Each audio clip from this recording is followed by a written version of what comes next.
बिस्मिल्लाहिर्रहमानिर्रहीम। अस्सलाम वालेकुम दोस्तों, कैसे हैं सब? आई होप क्या सब खैरियत से होंगे।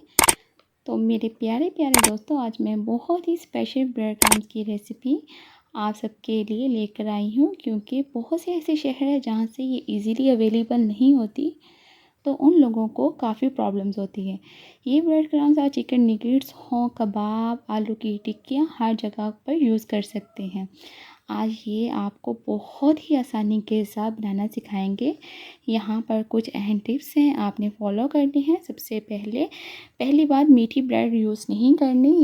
मैं सादा ब्रेड यूज़ कर रही हूँ। अक्सर हम सैंडविच वगैरह बनाने के लिए साइड से इसकी कटिंग करके वेस्ट कर देते हैं, तो इसको ज़ाया नहीं करते, तो उसको ब्रेड क्रम्स के लिए यूज़ कर लेते हैं। तो मैंने एक चॉपर का यूज़ किया है, तो इसमें हम छोटे छोटे इसके टुकड़े काट कर तो चॉपर में डाल देंगे इजीली कि ये चॉप हो सके। अगर किसी के पास चॉपर अवेलेबल नहीं है तो सिंपल जिसमें मिल्क शेक जूस वगैरह बनाते हैं उस मशीन में भी आप इजीली बना सकते हैं।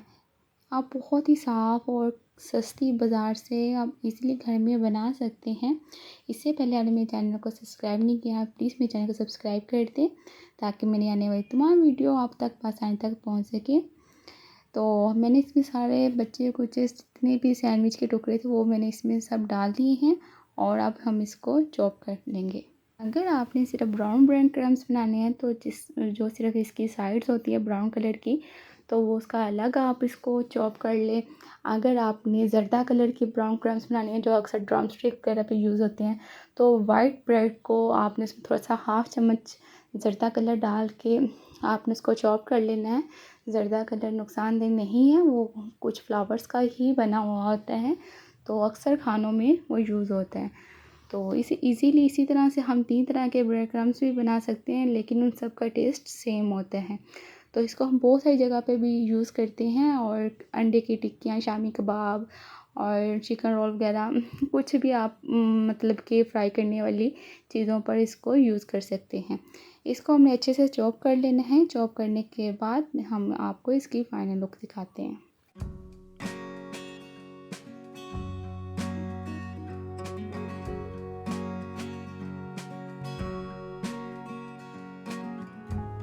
जी, माशाल्लाह से हमारे ब्रेड क्रम्स अच्छी तरह से क्रश हो चुके हैं, चॉप हो चुके हैं। तो सबसे पहले हमने चॉपर को मशीन से अलग कर लेना है, और बहुत ही ख्याल के साथ इसमें से ब्लेड को हमने निकाल देना है, और ब्रेड क्रम्स को हमने डिश पे डिश आउट कर देना है।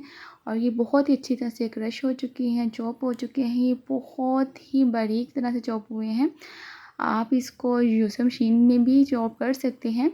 हम इसको 2 से 3 घंटे के लिए धूप में रख के इसको ड्राई कर लेंगे। हमारे ब्रेड क्रम्स बिल्कुल रेडी हो जाएंगे। अगर आपको अर्जेंट यूज़ करने हैं, आप एक पैन में इसको अच्छी तरह से रोस्ट कर लें, इसका पानी बिल्कुल ड्राई हो जाए, ये बिल्कुल खस्ता हो जाएंगे, तब इसको आप फ़ौरन भी यूज़ कर सकते हैं। इसको आप 3 से 4 माह के लिए स्टोर भी कर सकते हैं, ये बिल्कुल भी ख़राब नहीं होते। अच्छी तरह से इसको जब ड्राई हो जाता है इसका पानी, ये बिल्कुल खस्ता जब हो जाएंगे, तो ये कभी भी 3 से 4 माह से पहले ख़राब नहीं होंगे, और आप इजीली हर जगह पे इसको यूज़ कर सकते हैं।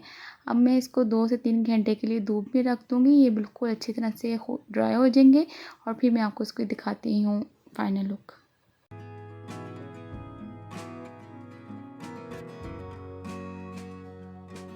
जी, 3 घंटे बाद मैंने इसको अच्छे से धूप लगा दी है, ये बिल्कुल ही खस्ता और क्रंची हो चुके हुए हैं।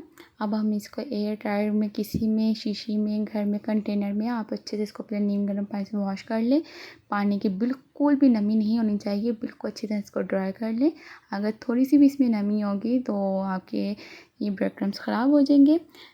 अगर आप मेरे चैनल पर न्यू हैं तो मेरे चैनल को सब्सक्राइब कर दें, ये आपकी तरफ से प्यार होता है। उम्मीद है आज आपको कुछ न्यू सीखने को मिला होगा। मेरे चैनल को सब्सक्राइब कर दें। तब तक के लिए मुझे इजाज़त दें, मिलते हैं एक और न्यू वीडियो के साथ। अपना ख्याल रखिएगा। अल्लाह हाफिज़।